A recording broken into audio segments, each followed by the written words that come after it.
खबर आपको देंगे। वज़ीर दाखिला मोहसिन नकवी का रात गए बैरिस्टर गौहर से टेलीफोनिक रब्ता हुआ है और वफाकी वज़ीर दाखिला की बैरिस्टर गौहर को आज बानी PTI से मुलाकात की यकीन दहानी भी कराई गई है। मजीद जानते हैं अब्दुल्ला मोमन से। अब्दुल्ला बताइएगा, बड़ी अहम पेशरफ्त हुई है। जी बिल्कुल, पाकिस्तान तहरीक इंसाफ के जराए ये तस्दीक कर रहे हैं कि वफाकी वज़ीर दाखिला मोहसिन नकवी ने रात को चेयरमैन PTI बैरिस्टर गौहर से टेलीफोनिक रब्ता किया है और उसमें वफाकी वज़ीर दाखिला ने बैरिस्टर गौहर को यकीन दहानी कराई है कि आज दिन 2 बजे बानी PTI से मुलाकात जो है वो पाकिस्तान तहरीक इंसाफ की वफद की हो जाएगी।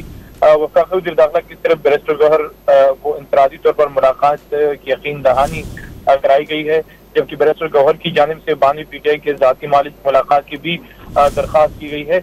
ये पाकिस्तान तहरीक इंसाफ का दावा है, ताहम वज़ारत दाखिला से अब तक इस खबर की तस्दीक नहीं हुई है। जी अब्दुल्ला, ये भी बताइएगा, क्या पाकिस्तान तहरीक इंसाफ जो 15 अक्टूबर को अब एहतजाज करने जा रही है, क्या उस एहतजाज को बानी PTI से मुलाकात के बाद मौखर कर दिया जाएगा? देखिए, पाकिस्तान तहरीक इंसाफ के अंदर तो एक मशावरत जारी है। 1-2 दिनों से कल भी मशावरत हुई और आज भी मशावरत हुई और ये पाकिस्तान तहरीक इंसाफ के जो सीनियर कायदीन है उनको तहफ़्फ़ुज़ात है कि अगर हम शंघाई ताउन तंजीम के एक अहम दिन के ऊपर अगर हम एहतजाज करेंगे, जब शहर भर में सिक्योरिटी इंतहाई सख्त होगी, सरकारी छुट्टियां है और सिक्योरिटी जो है वो फौज के हवाले है, तो किसी भी नामसर जो कि कोई भी सूरत हाल बनती है, कोई नाखुशगवार वाक़या पेश आता है, तो उसके लिए उसके बदले पाकिस्तान तहरीक इंसाफ के लिए मसाइल जो है वो रियासत की जानिब से बढ़ेंगे।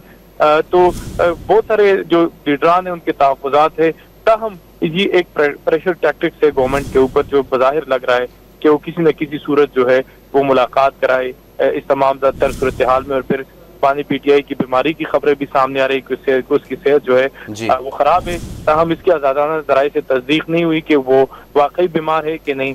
तो अब पाकिस्तान तहरीक इंसाफ जो है वो 15 अक्टूबर को किसी भी सूरत एहतजाज नहीं करना चाहती। ठीक है, बहुत शुक्रिया आपका।